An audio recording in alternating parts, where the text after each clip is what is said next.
What separates a good military commander from a truly legendary one? Is it just luck on the battlefield?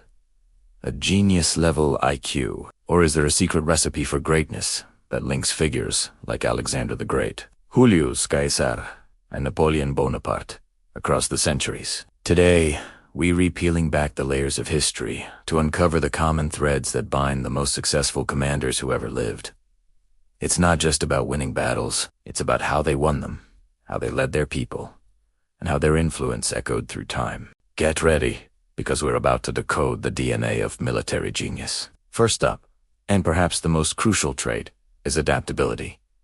The battlefield is pure chaos. Plans fall apart the second the first arrow is loosed. The best commanders didn't just have a plan A, they had a plan B, C, and D, and the mental agility to switch between them in a heartbeat. Take Napoleon at the Battle of Ostend. He faced a combined Russian and Austrian army that vastly outnumbered his own. His initial plan was brilliant, but when the enemy didn't move, as he predicted, he didn't panic. He saw a new opportunity, a weakness on the Pratzen Heights, and immediately redirected his forces to seize it. This ability to read the changing situation and pivot instantly turned a potential disaster into his most decisive victory.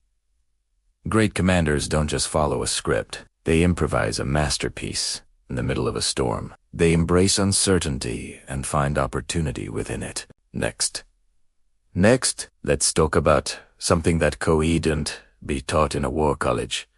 An almost supernatural understanding of human psychology. This applies to both their own troops and the enemy. Leaders like Genghis Khan knew exactly what motivated his soldiers. He promoted them based on merit, not on noble birth, which created incredible loyalty and a true meritocracy within his ranks. His soldiers knew that if they were brave and skilled, they would be rewarded, no matter their background. He would often send envoys to cities, offering them a simple choice: surrender and be spared, or resist and face total annihilation. The terror this spread often made cities capitulate without a fight, saving his own troops and resources. It's a powerful lesson. Winning a war isn't just about moving pieces on a map. It is about winning the hearts and minds of your own people while breaking the will of your opponent. Another key ingredient is personal courage and leading from the front. It's one thing to command from a comfortable tent miles behind the lines, but it's another thing entirely to share the risks with your men. Alexander the Great was famous for this.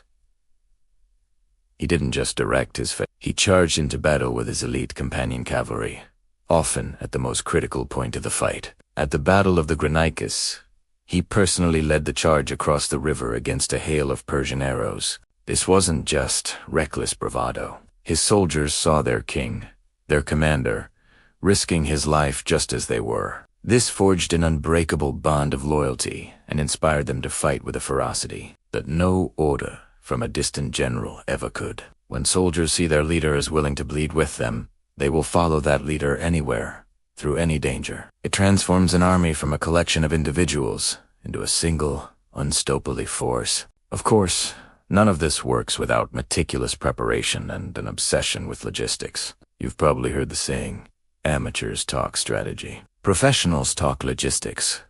This was the gospel for commanders like Julius Caesar. His conquest of Gaul wasn't just a series of brilliant battles. It was a masterpiece of engineering and supply chain management. He built bridges, siege engines, and fortified camps with incredible speed. His legions could march dozens of miles a day, build a defensible fort by nightfall, and be ready to fight the next morning. Why?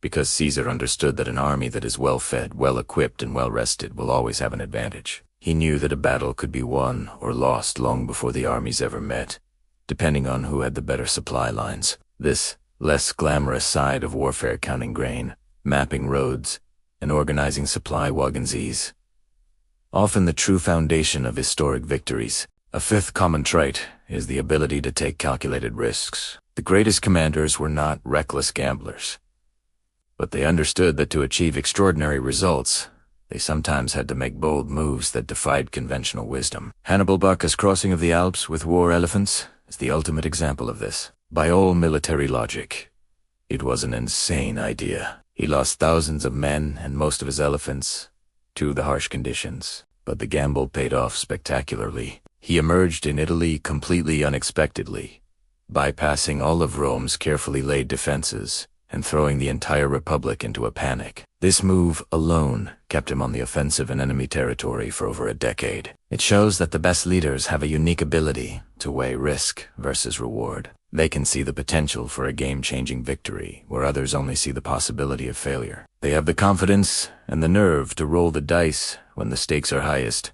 Next, let's discuss clarity of vision and communication. A commander can have the most brilliant plan in the world, but if their subordinates don't understand it, it's useless.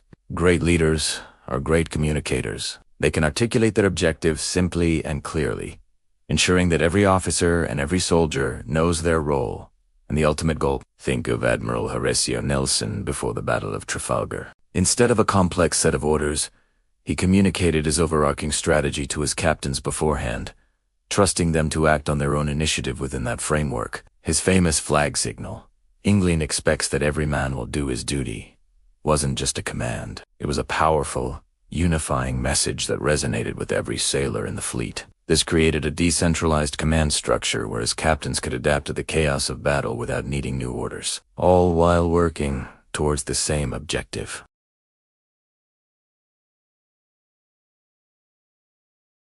Finally, a trait that ties all of these together is an unwavering will to win. The best commanders were relentlessly driven. They faced setbacks, defeats, and moments that would have broken lesser people, but they simply refused to give up. George Washington, during the American Revolution, is a prime example. He lost more battles than he won, especially in the early years.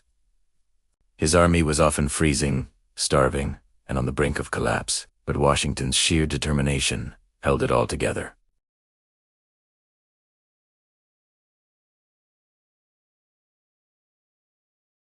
It was a desperate move, born from a refusal to accept defeat, and it reignited the entire revolutionary cause. This resilience, this ironclad resolve in the face of overwhelming odds, is often the final, indispensable element that forges a good commander into a legend. So, when we look back at these giants of history, we see a clear pattern. It's not just one single quality, but a powerful combination of traits.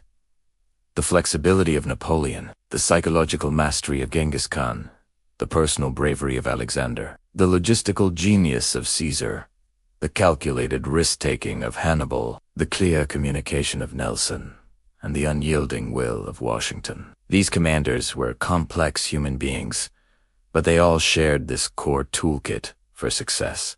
They show us that true leadership is a dynamic mix of intellect, instinct, courage, and an unrelenting drive to achieve the mission. Thanks so much for joining me on this journey through military history. If you found this interesting, make sure to hit that like button and subscribe for more deep dives into the past. Let me know in the comments which commander you think is the greatest of all time. See you in the next video.